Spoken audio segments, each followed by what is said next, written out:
haven't visited my channel before, my name's Liana Ashton and I'm a professional circus performer. Today is the day.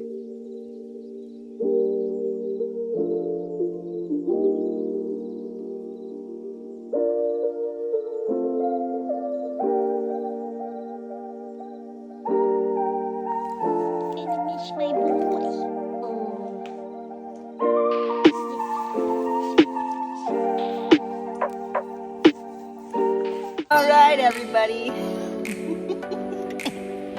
Mom said she didn't want to be in my vlog. Off to Miami. Welcome to Florida.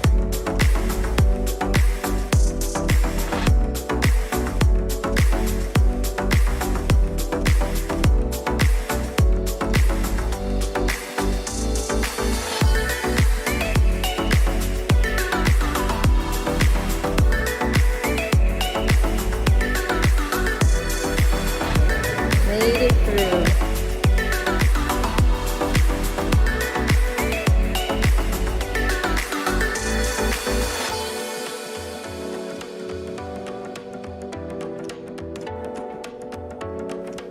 Whew. I made it to Miami. Time to rest. So I finally made it in Miami. And I'm exhausted. Shout out to Mom Pizzle for taking me to the airport. Time to eat something, relax, and get up and meet the crew to board the Enchanted Princess. I'm so starving right now. So I'm gonna go check out their restaurant and see what they're working with. Nice juicy steak. Maybe a little side of salad on the side. Ranch. It's about, I think, 5 o'clock. It's a 5 o'clock somewhere. Who's a Jimmy Buffett fan out there? You caught that one. Just between me and you, I'm not a big Jimmy fan. But respect the work he's done. Cheeseburger in paradise with an onion slice. The restaurant is not open yet, so I went to the gift shop.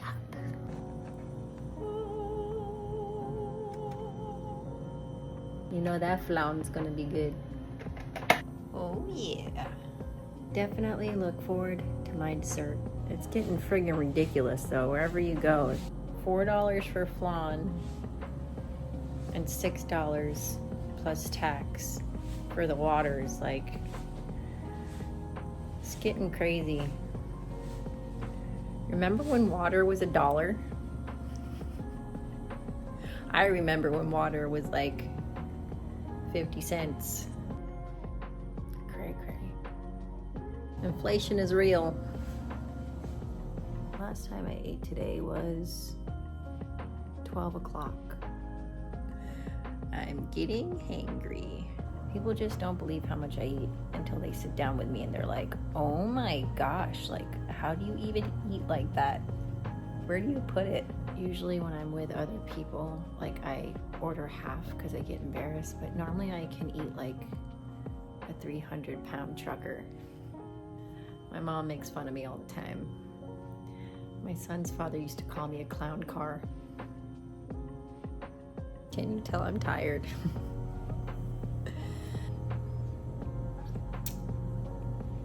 Definitely ready to eat dinner and then watch a good movie. It's the small things in life, you know?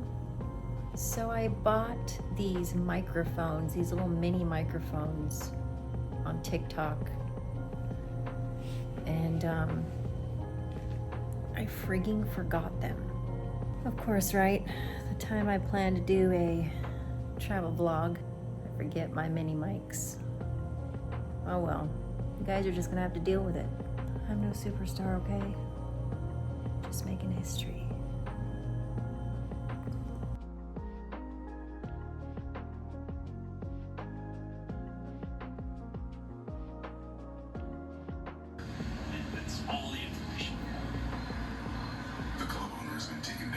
This has to be some of the best flan I've ever had in my life.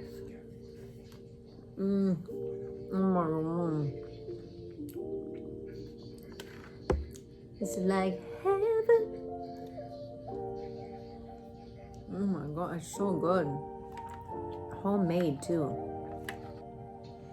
The only thing that freaks me out about homemade though is you never know how clean the person is. You know what I mean? Like, I don't even want to think about it because this is just too good to think about that. But it always like crosses my mind when I'm eating stuff that it's labeled, you know, ooh, homemade. Savor the flavor. Horrible. Just horrible. I don't even know how I got through it. I only like eating mine. Hands down, one of the best flans I've ever had.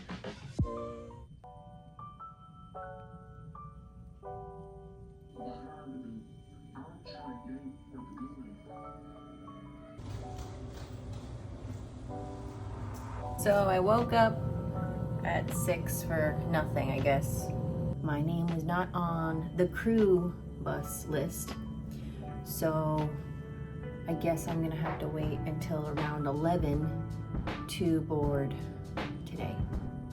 Which is my fault because I was being paranoid. It said on my joining letter no later than 11 to be ready down there. But then when I was talking to a couple of crew members, they said their bus was picking them up at 7, and I called the front desk to see if there was any other buses running later, and they said they didn't know of any buses running later. So that was just me being paranoid. I'm sure there'll be another bus later. The mystery and search of the later bus will be continued. Fun little fact. Me and my family used to work on Royal Caribbean. We started working for the cruise ships when I was in my early teens. And I actually started working for Princess Solo in 2009. Was my first ship. Fun times. 15 years. Wow, that's crazy to think. So 15 years already I've been working as a solo artist for Princess Cruises.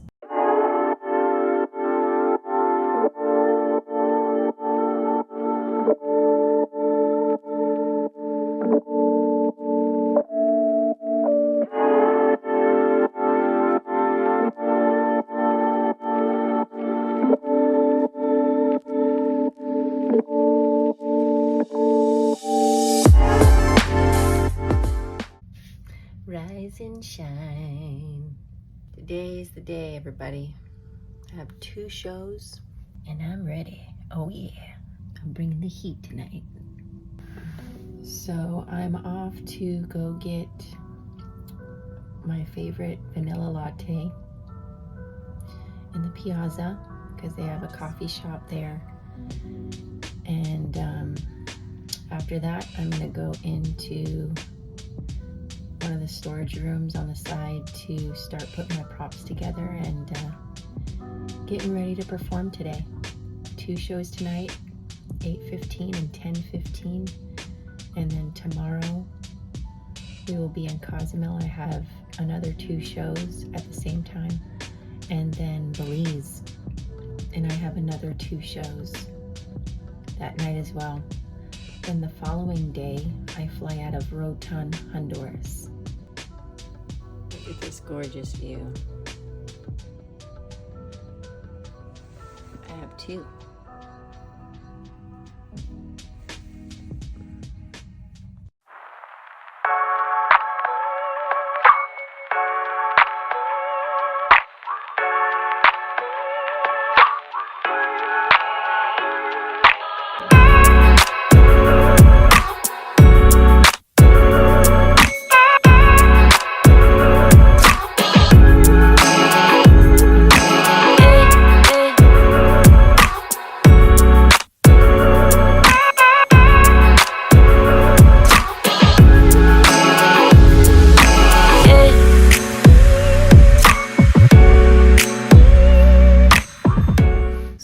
check all my music to see if things are running smoothly. I just put together a couple of new routines and excuse this lovely hairdo. And I made all the music and I thought everything was fine. And then as I was rehearsing at home, I noticed that one of my pieces of music that I mixed didn't mix properly. And all of my acts that I choreograph go to my music. So it's not like I just put on a piece of music and then, you know, do my routine. I know a lot of acts do that, and that's, you know, that's fine too, because not every act has to be choreographed. A lot of people are cool with just, you know, oh, that song's fine, and then go out and then do your act. But I'm not that way. I've never been that way. And I'm not saying that's better or worse. I'm just saying that that's just not me. And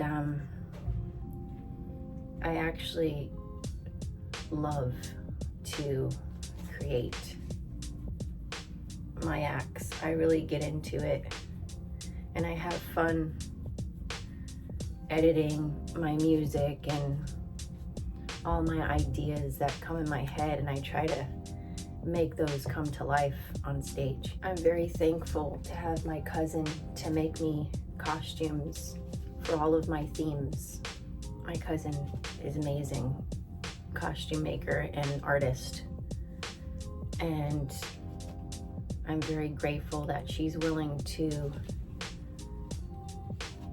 you know, put aside her time to make these costumes for me, to make my ideas, to help my ideas come to life.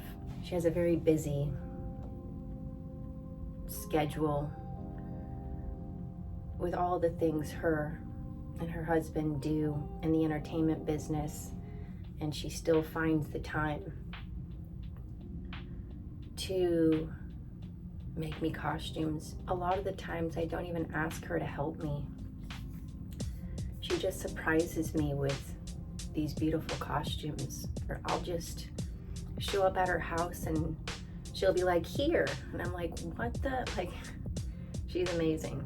The most recent one that I can't wait to wear. So I was sitting there and I was just talking to her about this new country wave on the radio, like Beyonce doing country and a lot of newer artists doing country music. And I really thought I would love to bring back my country girl hula hoop act. I did it before, like I was about 9 years old. And my mom helped me put together this whole country girl theme hula hoop act. And my brother was in it. He would assist me throughout my act. And at the end, I pulled out this little toy gun and I like shot him like I was this bad, you know, cowgirl. And he would do a back, you know, a flip-flop back and play dead at the end. And I actually, the first time I debuted it in Hawaii, I got a standing ovation. I must have been 9 or 10 years old. Back then it was just a hobby for me. Like I picked up hula hoops so quickly. I remember it was like, I practiced for a short time and then I was performing. But I was just a little girl and I didn't take it seriously. Actually, I didn't perform hula hoops when I was a little girl for a long time. I did like that contract in Hawaii, and then that was it. And then I didn't touch hula hoops up until I was like, I would say again in my late teens, early 20s. And again, I didn't take it seriously until I retired with my dad, the family Risley Act. And if you don't know what Risley is, my dad used to juggle me and my brother on his feet all my life. I started at 3 years old. And that's what I did all my life. And I didn't really think of doing anything else because I loved it so much. up until, you know, my dad was getting older and it was harder for him, and same with my brother. And you know, my dad was ready to retire the act, and I think the last show I did with my dad, I was 26 years old. And I actually have it filmed here on my YouTube channel. If you scroll through some of my older videos, and as that set in that I was, you know, it was officially done and I was done doing Risley, that's when I really started getting serious with my hula hoops, because I was like, I knew I didn't want to retire, because I've always been like my dad with that, where it's always, this is my life, circus is my life, and I love it so much. You know, some people don't love it, but for me, it's always been one of my passions. I say it all the time, I'll do it until I can't anymore. And most generational performers like myself, they'll perform until they can't anymore. And there's times where you see like really old people in costumes in the circus out there still, and I love that, because it's inspiring to see that, yeah, there's a chance that I could do it forever too. But we'll see, you know, never know what life's gonna bring you. Just gotta take care of myself and try to be easy on my body as much as I can. I have some miles on me though, that's for sure. Like, I've been doing Risley, being kicked by my dad on his feet, doing somersaults and stuff since I was 3. In fact, when I went to, they told me that my uterus is tipped the opposite direction. And they believe it's because of all the acrobatics I've done in my life, because they're like, that's strange, like I've never seen that before. But anyways, back to what I gotta do. I will check in with you guys later.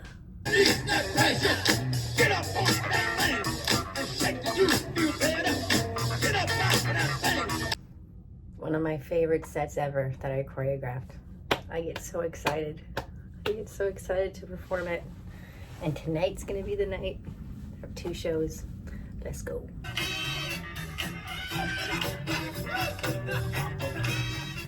Who else is a James Brown fan? I love him. Love him. He reminds me of my dad. Such an amazing performer. I remember how my dad, when he would run out and he would be dancing to our music on our in between our styles and stuff, in between our poses. And he would hype the people up so much with just his personality. I miss seeing that. That was actually one of my favorite things of our show, is to watch my dad hype the crowd up. He was such a showman, and he's always been somebody that I looked up to as a performer, and I try to take whatever he's taught me and apply that on stage. There's a lot of things my dad taught me, but one of them is, you know, anybody can run out there and do an act, but if they have no personality and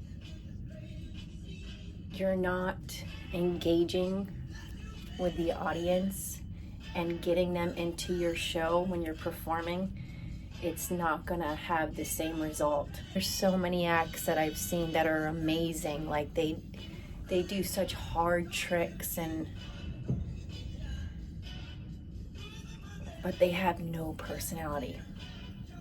And it's really not, for me, in my opinion, it's not the same. Like, I'd rather watch a performer with personality and do a few less hard tricks and have fun watching them and getting into their music and their whole show any day over watching a person do hard tricks with no personality. I think that just comes from me being, coming from a family with so much personality.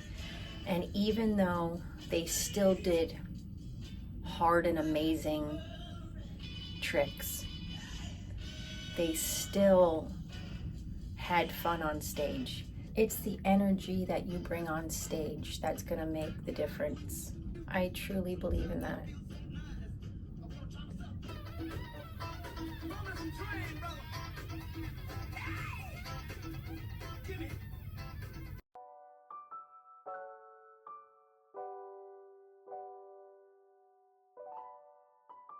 Welcome to my cabin bathroom.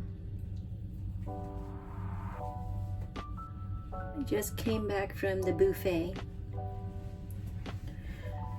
I like to eat early before my shows, at least 2 to 3 hours before my performances, because if I don't, I feel like really uncomfortable and full, and it's not fun to work like that. Tonight I will be doing my James Brown set. I've got Soul,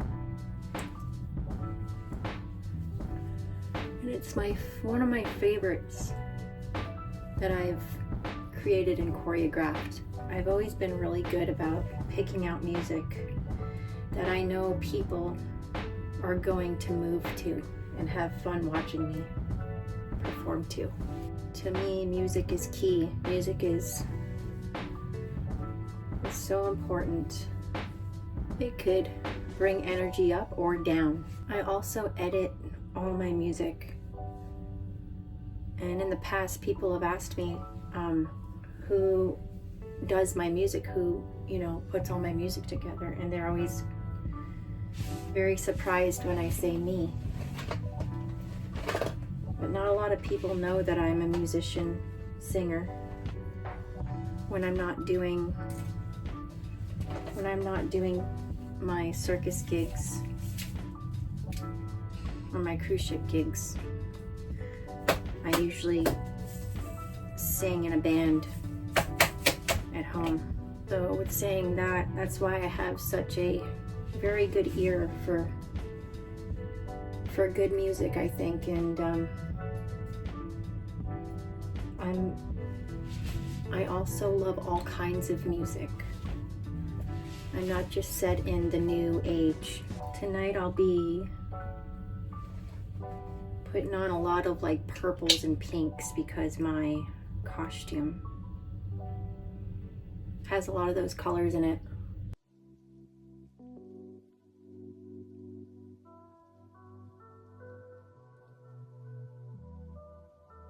Here we go again.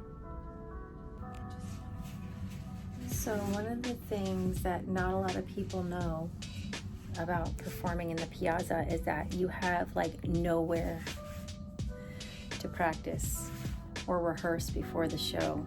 You're pretty much going out there cold turkey each and every performance. You go down there about 15, 20 minutes before your show. You set up in front of everybody and give your music to the sound guy, and then you're on. There's an announcer waiting, and after you set up, and they announce you on stage, and you just go out there and do your show. And depending on the weather, which it can be very rocky as well, and that can be a little challenging. And it can be very unpredictable. Like, you don't know what kind of crowd you're gonna have. Sometimes it's a very light crowd, and then other times it's packed and the energy is amazing. I remember back in the day when we would do early shows, and I haven't done that in quite a while, an early show, like an 11 or 10:30, in the morning show. But there would be like nobody out there. And sometimes there would be like a couple people like drinking their cup of tea or like morning coffee. And here I come with my, techno music and my hula hoop. It's like, rise and shine. I love house music. So when I was younger, I used to use a lot of house music. And when I had those early shows, I would think in my head, like, I'm sure they're not going to be wanting to hear this music right now. I haven't in a while had somebody book me those early shows, so. And if I do get those morning shows, I'm prepared this time.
I just asked the lady, what is a chocolate caliente? She's like, hot chocolate.